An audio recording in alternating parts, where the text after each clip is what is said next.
No hei kaikille. Ajattelin, kävin tuossa lenkillä, niin tehdä videon tästä, että miten meille oikein tullaan. Niin mäpä käännän tuon kameran nyt toisinpäin, niin katot. Eikä mä tuolta päin kun tullaan, eli kun sä tulet Äänekoskelta, niin heti Parantala viitta kun on, niin laita pilkku päälle, kääntyy oikealle. Ja Saarijärveltä kun tulet, niin siinä on toi pyörätie, jalkakäytävä, mikä se on. Kun se loppuu, niin heti siitä kääntyy vasemmalle. Mutta varokaa vähän muuta liikennettä. Ja muistakaa, siinä on aikamoinen monttu heti siinä tien vieressä. Ja sitten siinä on risteys muutaman metrin päässä vasemmalle ja oikealle. Niin käänny oikealle. Ja tuota hiekkatietä, niin kilometri 200.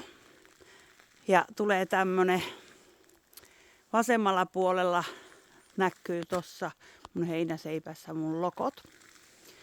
Niin, ja tässäkin on risteys. Voit mennä kummat. Meillä mennään tuon talon ympäri tuo tie, mutta mennäänpäs täältä ensin. Kun sä ajat tästä.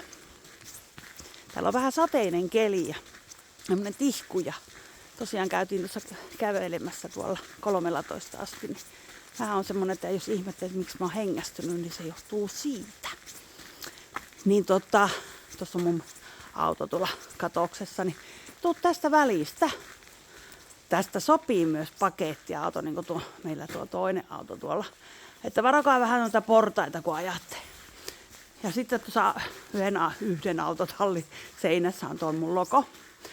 Niin ajatte vaan tästä tähän, niin te voitte jättää tämän auton siitä. Tästä pääsee näppärästi kiertämään koko talon. Tämä on ihan uusi systeemi. Meille tuli reilu kuukausi, puolitoista sitten tämä uusi tieto.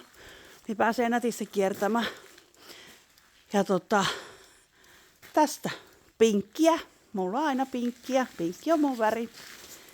Niin tuutte tänne yläkertaan.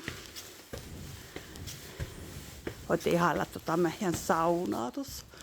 Eikö aika makea? Ja portaat tonne yläkertaan. Siitä ovesta sisään vaan. Yleensä jos mulla on asiakkaita tulossa, niin mä oon siellä ja valot päällä. Niin tuutte vaan sisälle sitten. Nähdään mun luona. Moi moi!